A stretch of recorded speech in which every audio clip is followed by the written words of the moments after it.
Selamat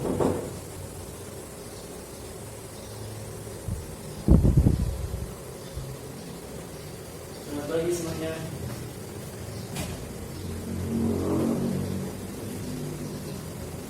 Bismillahirrahmanirrahim. Assalamualaikum warahmatullahi wabarakatuh. Apa kabarnya semuanya? Alhamdulillah. Semoga kita selalu diberikan kesehatan ya, agar kita semua semangat terus dalam menuntut ilmu. Amin. Baik, sebelumnya Bapak mau memperkenalkan diri terlebih dahulu. Nama Bapak Abdul Aziz. Kalian bisa panggil dengan Pak Aziz. Nah, insya Allah untuk pembelajaran kita hari ini kita akan membahas pelajari mengenai mata pelajaran Al-Quran Hadis. Silakan kepada teman-teman dibuka terlebih dahulu bukunya masing-masing, buka bab yang ketujuh dengan judul atau dengan tema "Betapa Semangatnya Aku Berkompetisi Dalam Kebaikan". Baik, sebelum kita mulai kepada pembelajaran, alangkah baiknya kita buka pembelajaran ini dengan membaca doa terlebih dahulu. Silakan kepada ketua kelas untuk dipimpin membaca doa terlebih dahulu. Baik, terima kasih kepada ketua kelas yang telah membacakan memimpin doa. Semoga kita diberikan selalu kemudahan dalam menuntut ilmu. Amin. Nah, sebelumnya siapa saja yang hari ini tidak hadir? Ada Suryani, Denroyan. Oh, alhamdulillah, ternyata semuanya hadir ya. Baik, untuk selanjutnya, sebelum kita mulai kepada materi hari ini mengenai betapa semangatnya aku berkompetisi dalam kebaikan, Bapak mau tanya terlebih dahulu nih, apa sih yang dimaksud dengan kompetisi dalam kebaikan? Ya, antum silakan. Oh ya, betul. Kompetisi dalam kebaikan itu ialah berlomba-lomba dalam kebaikan. Nah, untuk halnya seperti kita bersedekah, saling tolong-menolong, dan termasuk kita nih yang sedang menuntut ilmu, ini juga termasuk ke dalam kompetisi dalam kebaikan. Karena dikatakan di dalam hadis, "Thalabul ilmi fardhatun 'ala kulli muslimin wal muslimat." Bahkan menuntut ilmu itu wajib hukumnya. Jadi ketika kita bermalas-malasan dalam menuntut ilmu, maka itu tidak termasuk dalam berkompetisi dalam kebaikan. Nah, jadi kalian harus sungguh-sungguh ya dalam menuntut ilmu. Jangan sampai kalian bermalas-malasan. Sebelumnya Bapak mau sampaikan juga tujuan pembelajaran kita pada materi Al-Quran Hadis ini mengenai tentang betapa semangatnya aku berkompetisi dalam kebaikan, yang mana tujuannya ialah pertama, kalian harus mampu membaca, memahami dan menjelaskan mengenai ayat-ayat Al-Quran dan Hadis tentang berkompetisi dalam kebaikan. Lebih dari itu, kalian juga harus mampu mengimplementasikan atau menampilkan perilaku berkompetisi dalam kebaikan pada kehidupan sehari-hari. Baik, dapat dipahami ya tujuannya. Nah, mari kita masuk kepada materi yang pertama, memahami Quran Surat Al-Baqarah ayat 148. Sebelumnya, apakah ada yang sudah hafal dengan ayat ini? Antum? Oh, belum ya? Mari kalau belum kita sama-sama baca terlebih dahulu. Kalian ikuti setelah Bapak ya. A'udzu billahi minasy syaithanir rajim. Bismillahirrahmanirrahim. Wa likulli wijhatun huwa muwalliha fastabiqul khairat aynama takunu ya'ti bikumullahu jami'a innallaha 'ala kulli syai'in qadir. Baik, Saudara Reza, silakan boleh dibacakan ayatnya. Baik, terima kasih Saudara Reza yang telah membacakan artinya. Nah, secara garis besar dapat kita pahami bahwasanya ayat Quran Surat Al-Baqarah ini menjelaskan dan bagi tiap-tiap umat ada kiblatnya masing-masing. Maksudnya ialah setiap umat sudah mempunyai kiblatnya masing-masing. Nah, kita sebagai umat muslim kiblat kita itu menghadap kepada Baitullah. Nah, sebelum ada ayat turunnya kiblat menghadap ke Baitullah, sebelumnya ada yang sudah tahu umat kita sebagai umat muslim kiblatnya mengarah mana? Antum? Nah, iya betul. Awalnya kita itu mempunyai kiblat menghadap kepada Baitul Maqdis. Setelah itu turunlah ayat yang mana Rasulullah SAW meminta kepada Allah agar dipindahkan kiblat kita menghadap kepada Baitullah. Nah, dalam ayat ini juga menjelaskan bahwasanya kita sebagai manusia, kita sebagai hamba Allah, kita perkenakan untuk senantiasa berlomba-lomba dalam berbuat kebaikan, melakukan amal soleh. Dan di mana saja kita berada, pasti Allah akan mengumpulkan kita semua pada hari kiamat, karena sesungguhnya Allah Maha Kuasa atas segala sesuatu.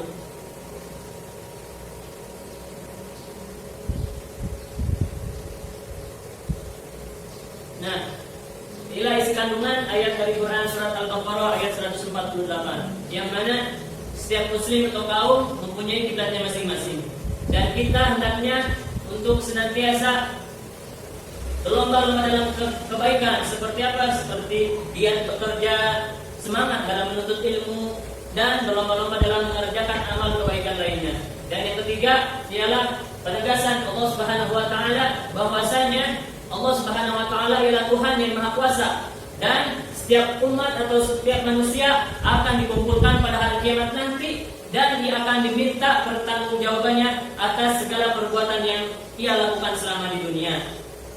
Jadi isi kandungan ayat Al-Baqarah ini terdapat 3. Yang pertama, kita sebagai umat muslim memiliki kiblat yaitu pada Baitullah, dan kita dianjurkan untuk senantiasa berlomba-lomba dalam kebaikan, dan penegasan bahwasanya Allah adalah Tuhan yang Maha Kuasa, dan Allah akan mempertanggungjawabkan atas segala perbuatan amal baik dan buruk kita di akhirat kelak. Nah, inilah perilaku yang sesuai dengan kandungan Quran surat Al-Baqarah ayat 148, yang mana diantaranya yang pertama, senantiasa giat dalam bekerja serta berlomba-lomba dalam kebaikan dalam segala bentuk hal apapun, baik seperti mengerjakan sholat, bersedekah, menuntut ilmu, dan amal-amalan positif lainnya. Yang kedua, mengukir prestasi dengan beramal soleh. Dan yang ketiga, belajar memaksimalkan waktu sebaik mungkin untuk mencapai prestasi. Dan yang keempat, mengiringi selalu usaha dengan doa kepada Allah Subhanahu wa taala. Dan yang kelima, meyakini bahwasanya setiap perbuatan yang kita lakukan di dunia ini itu selalu berada dalam pengawasan Allah Subhanahu wa taala, dan kelak akan diminta pertanggungjawabannya. Baik. Dari sini dapat dipahami ya bagaimana contoh isi kandungan dan perilaku yang sesuai dengan kandungan surat Al-Baqarah tersebut.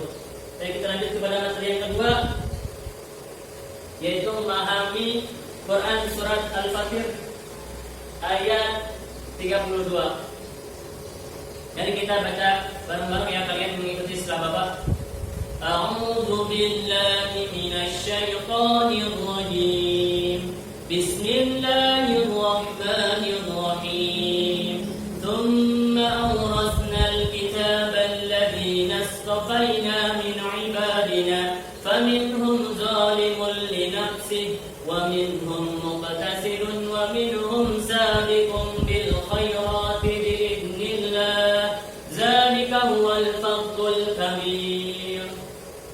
Baik, saudara lokal, silakan dibacakan ayatnya. Terima kasih kepada saudara lokal yang sudah membaca ayatnya. Baik, di sini dapat kita pahami bahwasanya Al-Quran surat Al-Fatir ayat 32 ini menjelaskan bahwasanya Allah Subhanahu wa taala mewariskan alladzina istafaina min ibadina, mewariskan kepada orang-orang yang kami pilih di antara hamba-hamba kami, yaitu mewariskan kitab suci Al-Quran kepada Rasulullah SAW, yang mana kitab suci Al-Quran itu diturunkan untuk kita semua sebagai pedoman hidup. Nah, lalu di antara mereka faminhum zalimun li nafsi. Lalu di antara mereka ada yang menganiaya diri mereka sendiri. Wa minhum muqtasidun. Dan di antara mereka ada yang bersikap pertengahan. Wa minhum sabiqun bil khairati biidznillah. Dan di antara mereka pula ada yang terlebih dahulu berbuat kebaikan dengan izin Allah Subhanahu wa taala. Zalika huwal fadlul kabir. Dan demikian itulah karunia Allah yang amat besar. Nah, dalam Quran surat Al-Fatir ini menjelaskan bahwasannya terdapat 3 golongan. Di dalam penjelasan Quran surat Al-Fatir ini, golongan yang pertama yaitu zalimul li nafsi. Mereka yang menzalimi dirinya sendiri. Maksudnya bagaimana? Zalimul li nafsi, mereka yang menzalimi dirinya sendiri. Mereka mengaku berislam. Mereka mengaku bahwasanya Allah Tuhan mereka, Rasulullah adalah utusan Allah, Rasulullah adalah nabi mereka. Namun mereka sendiri tidak pernah menjalankan perintah Allah, tidak pernah menjalankan sunnah-sunnah baginda Rasulullah SAW. Maka dari itu Al-Quran menjelaskan mereka itu adalah golongan zalimul li nafsi, golongan yang menzalimi diri mereka sendiri. Mereka tidak menjalankan apa yang diperintahkan oleh Allah Subhanahu wa taala dan apa yang dianjurkan oleh Rasulullah SAW. Lalu golongan yang kedua yaitu muqtasidun. Mereka yang bersikap pertengahan. Maksudnya bagaimana? Golongan ini senantiasa beribadah kepada Allah Subhanahu wa taala dan mereka juga kerap menjalankan sunnah-sunnah baginda Rasulullah SAW. Namun terkadang mereka melaksanakan atau menjalankan perintah-perintah yang dimakruhkan. Artinya terkadang mereka berbuat baik, kadang juga mereka berbuat salah. Nah, maka dari itu mereka ini digolongkan kepada golongan yang bersikap pertengahan, muqtasidun. Nah, yang ketiga ialah golongan sabiqum bil khairat. Mereka yang bersikap lebih dahulu berbuat kebaikan. Golongan ini ya, golongan yang sangat dicintai oleh Allah Subhanahu wa taala. Kenapa? Karena ia diberikan kelebihan untuk lebih dahulu berbuat kebaikan dengan izin Allah Subhanahu wa taala. Maka dari itulah rahmat Allah yang terbesar ialah kita diizinkan untuk senantiasa berlomba-lomba dalam berbuat kebaikan. Nah, mudah-mudahan kita semua digolongkan kepada golongan yang ketiga ya, sabiquna bil khairat.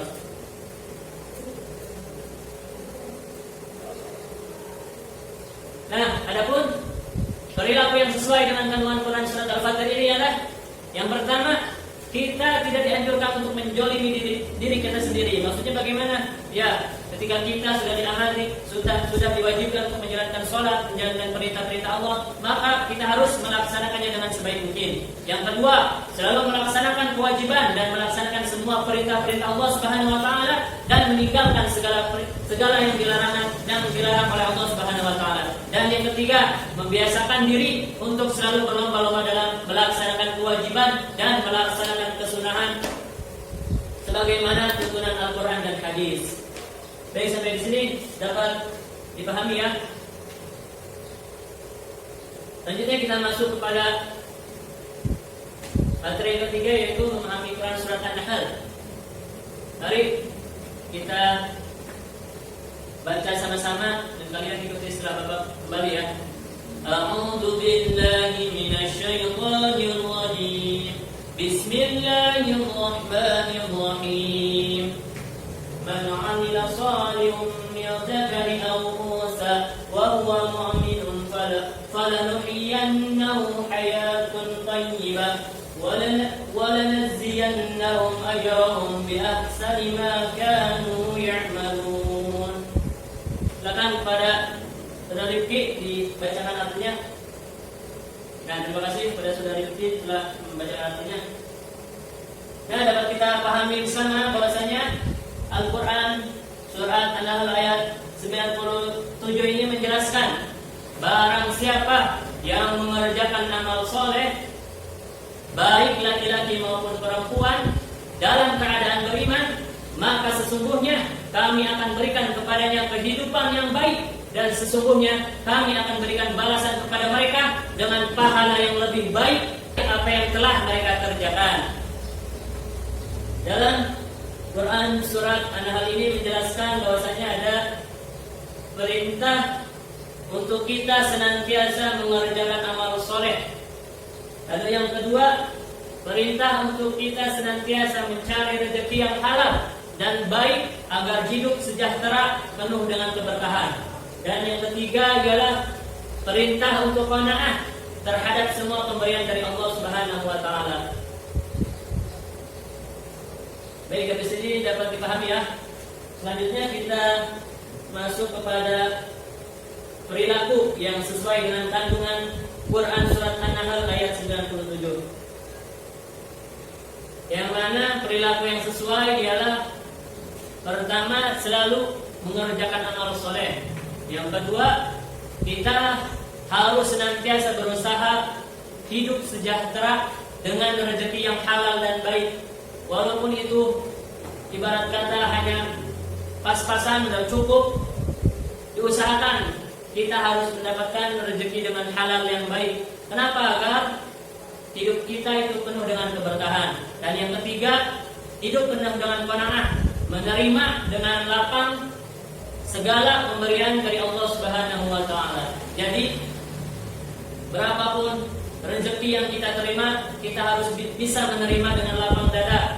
Kita harus bisa menerimanya dengan ikhlas. Karena apa? Karena itu adalah sebagian rasa syukur kita kepada Allah Subhanahu wa taala yang telah memberikan rezeki kepada kita, agar kehidupan kita itu mendapatkan ridho dan keberkahan dari Allah Subhanahu wa taala.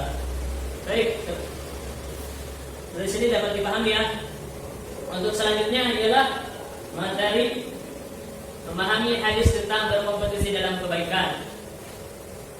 Di sini ada sebuah hadis yang mana hadis ini diriwayatkan dari Jabir bin Abdullah. Ia berkata bahwasanya Rasulullah sallallahu alaihi wasallam bersabda, ketika itu Rasulullah berkhutbah di hadapan kami. Beliau mengatakan, "Wahai manusia, bertobatlah kepada Allah Subhanahu wa taala sebelum kalian mati, dan bersegeralah beramal soleh sebelum kalian sibuk, dan sambunglah antara kalian dengan Rabb kalian dengan memperbanyak zikir kepadanya, dan banyaklah bersedekah, baik itu dengan sembunyi-sembunyi maupun dengan terang-terangan. Niscaya kalian akan diberikan rezeki, kalian akan ditolong, dan kalian akan dicukupi. Ketahuilah, sesungguhnya Allah Subhanahu wa taala telah mewajibkan kepada kalian sholat Jumat di tempat berdiriku ini, di hariku ini, di bulanku ini, dan di tahunku ini, sehingga pada hari kiamat nanti, di tahunku ini hingga hari kiamat. Dan barang siapa yang meninggalkannya di waktu hidupku atau di waktu setelahku, dan dia memiliki imam yang adil atau bejat, kemudian meremehkan atau menolaknya, maka Allah Subhanahu wa taala akan menyekutukannya dan urusannya tidak akan diberkahi. Dan ketahuilah, tidak ada sholat, tidak ada zakat, tidak ada haji, dan tidak ada puasa, dan tidak ada pula kebaikan baginya hingga ia bertobat kepada Allah Subhanahu wa taala. Maka barang siapa yang bertobat kepada Allah Subhanahu wa taala, Allah akan menerima tobatnya. Ketahuilah, tidak boleh seorang perempuan mengimami laki-laki, orang Baduy mengimami seorang muhadzir, dan tidak boleh orang fazir mengimami seorang mukmin, kecuali jika ia melaksanakan dengan kekuasaan yang ditakuti pedang dan cambuknya. Hadis riwayat Ibnu Majah. Nah, dalam keterangan hadis ini bahwasanya Rasulullah sallallahu alaihi wasallam bersabda, ketika kita melakukan kesalahan, maka hendaknya kita untuk segera bertobat kepada Allah Subhanahu wa taala.